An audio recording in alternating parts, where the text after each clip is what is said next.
Lendas dos judeus. Judá e seus filhos. Quando os filhos de Jacó viram quão inconsolável estava seu pai, foram a Judá e disseram-lhe: Este grande infortúnio é culpa tua. Judá respondeu: Fui eu que te perguntei, que proveito teremos se matarmos nosso irmão e escondermos seu sangue? E agora você diz que o pecado está à minha porta. Os irmãos continuaram a argumentar. Mas foste tu que disseste: Vem e vamos vendê-lo aos ismaelitas. E nós seguimos o teu conselho também. Os irmãos então privaram Judá de sua dignidade, pois até então ele havia sido seu rei, e também o excluíram de sua comunhão. E ele teve que buscar sua fortuna sozinho. Através da mediação de seu pastor-chefe Hirã, ele conheceu o rei cananeu de Adulão, de nome Barsã. Embora estivesse bem ciente da corrupção das gerações de Canaã, ele permitiu que a paixão o dominasse e tomou a cananeia como esposa. O rei adulamita deu um banquete em sua homenagem, no qual sua filha Bat-Shuá serviu o vinho, e embriagado pelo vinho e pela paixão, Judá a tomou e se casou com ela. A ação de Judá pode ser comparada do leão que passa por uma carniça e a come, embora o vira-lata que o precedeu no caminho tenha se recusado a tocá-la. Até Esaú chegou a tempo de reconhecer que as filhas de Canaã eram más, e o leão Judá precisa tomar uma delas como esposa. O Espírito Santo clamou contra Judá quando ele se casou com uma mulher cananeia de Adulão, dizendo: A glória de Israel desceu em Adulão. O filho primogênito de Judá deste casamento foi chamado o sem filhos, um nome adequado para aquele que morreu sem gerar qualquer descendência.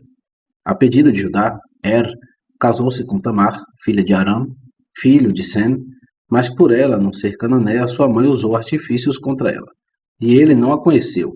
E um anjo do Criador matou-o no terceiro dia após seu casamento. Judá deu então Tamar a seu segundo filho, Onã. E o casamento ocorreu antes de decorrida a semana da festividade de casamento de Onã viveu um ano inteiro com Tamar sem conhecê-la, e quando finalmente Judá proferiu ameaças contra ele por causa disso, ele realmente teve relações sexuais com ela. Mas atendendo às injunções de sua mãe, tomou cuidado para não gerar filhos com ela. Ele também morreu por causa de sua iniquidade. E seu nome, Onã, luto, foi bem escolhido, pois muito bem em breve seu pai foi chamado para chorar por ele.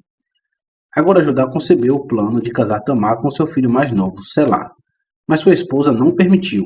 Ela odiava Tamar, porque ela não era das filhas de Canaã como ela. E enquanto Judá estava longe de casa, Bat-Shua escolheu uma esposa para seu filho Selá dentre as filhas de Canaã. Judá ficou zangado com Bet-Shua pelo que ela havia feito, e também o Criador derramou sua ira sobre ela, pois, por causa de sua maldade, ela teve que morrer, e sua morte aconteceu um ano depois da de seus dois filhos. Agora que Bat-Shua estava morta, Judá poderia ter realizado seu desejo e casado Tamar com seu filho mais novo. Mas ele esperou que Selá crescesse, pois temia por sua vida, visto que Tamar havia trazido a morte a 2 maridos antes dele. Assim ele permaneceu vivo na casa de seu pai por 2 anos. Dotada do dom de profecia, Tamar sabia que fora designada para ser a ancestral de Davi e do Messias, e decidiu aventurar-se numa medida extrema para garantir o cumprimento de seu destino. Concordemente, quando o Espírito Santo lhe revelou que Judá estava subindo para Timná, ela tirou as vestes de sua viuvez e sentou-se no portão da tenda de Abraão, e ali encontrou Judá. Durante todo o tempo que ela morou na casa do sogro, ele nunca tinha visto o rosto dela, pois em sua virtude e castidade, ela sempre manteve tudo sob controle. E agora quando Judá a conheceu, ele não a reconheceu. Foi como recompensa por uma modéstia que o Criador a fez se tornar a mãe da linhagem real de Davi, e a ancestral de Isaías, e também de seu pai Amós, ambos profetas e de sangue real. Judá passou por Tamar sem prestar atenção nela, e ela ergueu os olhos para os céus e disse: Ó Criador do mundo, devo sair vazia da casa deste homem piedoso? Então o Criador enviou o anjo designado para cuidar da paixão do amor, e ele obrigou Judá a voltar atrás. Com cautela, a profetisa Tamar exigiu que, como penhor da recompensa que ele prometeu, ele deixasse com ela seu selo, seu manto e seu cajado, os símbolos da realeza, do poder de juiz e do messianismo, as 3 distinções dos descendentes de Tamar de sua união com Judá. Quando Judá lhe enviou a recompensa prometida, um cabritinho pela mão de seu amigo, a fim de receber as promessas de tua mão, Tamar não foi encontrada. E ele temeu continuar a procurá-la, mas não a encontrou. Quando seu estado se tornou conhecido, ela foi arrastada à força perante o tribunal, no qual Isaque, Jacó e Judá atuaram como juízes. Judá, sendo mais jovem dos juízes e o menos considerável em dignidade, foi o primeiro a tomar uma decisão, pois assim é prescrito em casos criminais que os juízes proeminentes não intimidam os menores e influenciam indevidamente as suas decisões. Na opinião de Judá, a mulher estava sujeita à pena de morte por queimadura, pois ela era filha do sumo sacerdote Sem, e a morte por fogo é a punição ordenada pela lei para a filha de um sumo sacerdote que liderasse um comportamento impuro. Os preparativos para sua execução foram iniciados. Em vão, Tamar procurou as 3 promessas que recebera de Judá. Não as encontrou e quase perdeu a esperança de conseguir arrancar uma confissão do sogro. Ela ergueu os olhos para o Criador e orou. Eu suplico tua graça, ó Criador. Tu que dás ouvidos ao clamor do angustiado na hora de sua necessidade. Responde-me, para que eu possa ser poupada para trazer à tona os 3 santos filhos, que estão prontos para sofrer a morte pelo fogo, por causa da glória do teu nome. E o Criador atendeu ao seu pedido e enviou o anjo Miguel para socorrê-la. Ele colocou as promessas em um lugar onde Tamar não poderia deixar de vê-las. E ela as pegou e as jogou diante dos pés dos juízes com as palavras: Pelo homem de quem são estas, estou grávida. Mas embora eu morra nas chamas, não o trairei. Espero que o Todo-Poderoso converta o coração do homem, para que ele faça confissão disso. Então Judá levantou-se e disse: Com a vossa permissão, meus irmãos, e vós, homens da família de meu pai, faço saber que com a medida que com o homem medir, ser-lhe-á medida, seja para o bem ou para o mal, mas feliz será o homem que reconhece os seus pecados. Porque tomei a túnica de José e a colori com o sangue de um cabrito, e depois a coloquei aos pés de meu pai, dizendo: Sabe agora se é a túnica de teu filho ou não. Portanto, devo confessar agora diante do tribunal, a quem pertence este selo, este manto e este cajado. Mas é melhor que eu seja envergonhado neste mundo do que ser envergonhado no outro mundo diante da face de meu piedoso pai. É melhor que eu morra num fogo que pode ser extinto do que seja lançado no fogo do inferno, que devora outros fogos. Agora então, reconheço que Tamar é inocente. Por mim ela está grávida, não porque tenha se entregado a uma paixão ilícita, mas porque eu impedi seu casamento com meu filho Selá. Então uma voz celestial foi ouvida dizendo: Vocês 2 são inocentes. Foi a vontade do Criador que isso acontecesse. A confissão aberta de Judá induziu seu irmão mais velho, Ruben, a fazer reconhecimento público do pecado que cometera contra seu pai, pois até então o mantivera em segredo. Tamar deu à luz filhos gêmeos, Pérez e Zerá, ambos semelhantes ao pai em bravura e piedade.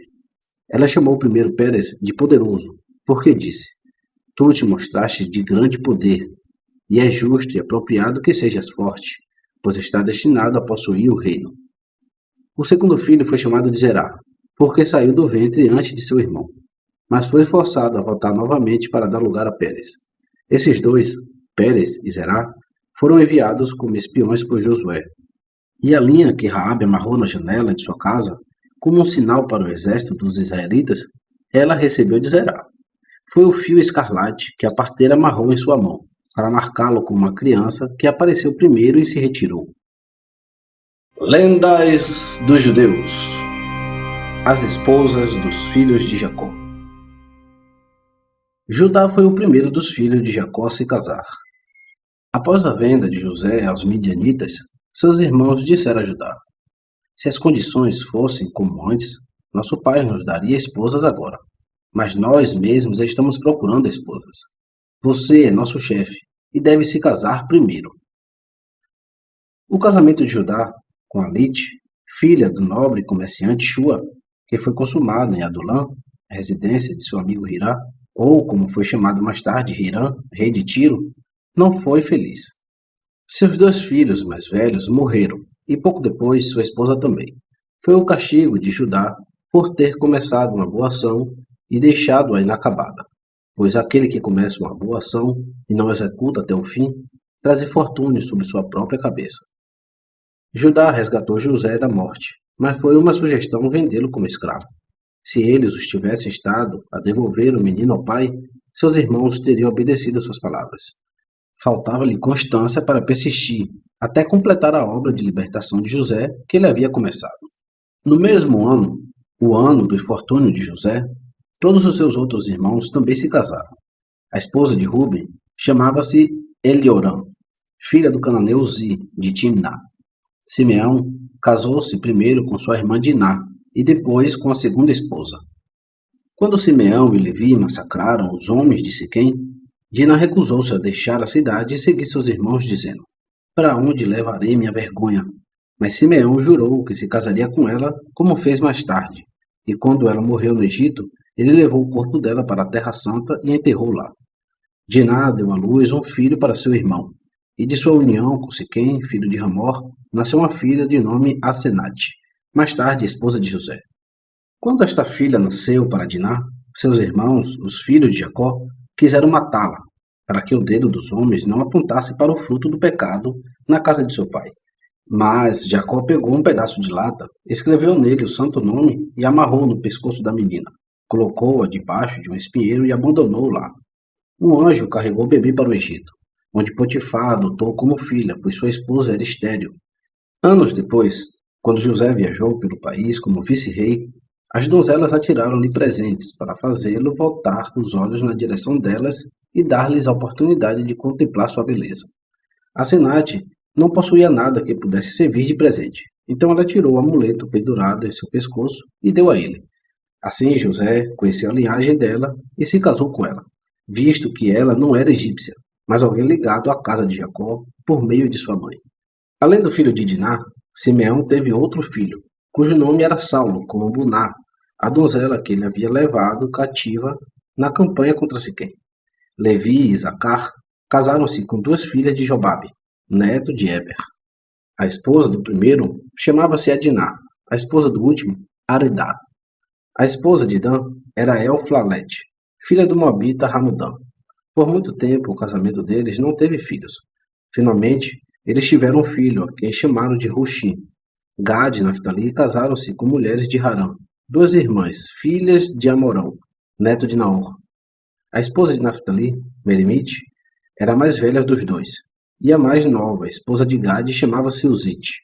A primeira esposa de Asher foi Adom, filha de Eflau, neto de Ismael. Ela morreu sem filhos, e ele se casou com uma segunda esposa, Adorá, filha de Abimael, neto de Sem. Ela já havia sido casada antes. Seu primeiro marido foi Malquiel, também neto de Sem. E o resultado desse primeiro casamento foi uma filha de nome Será. Quando Asher trouxe sua esposa para Canaã, a órfã Será, de 3 anos, veio com eles. Ela foi criada na casa de Jacó e andou no caminho de crianças piedosas, e o Criador deu-lhe beleza, sabedoria e sagacidade. A esposa de Zebulon era Morachá, filha de Molade, neto de Midian, filho de Abraão com Queturá. Para Benjamim, quando ele tinha apenas 10 anos, Jacó tomou como esposa Maliá, filha de Arã, neto de Terá, e ela lhe deu 5 filhos. Aos 18 anos, ele se casou com uma segunda esposa, Arbate, filha de Zenrã, filha de Abraão com Queturá, e com ela também teve 5 filhos.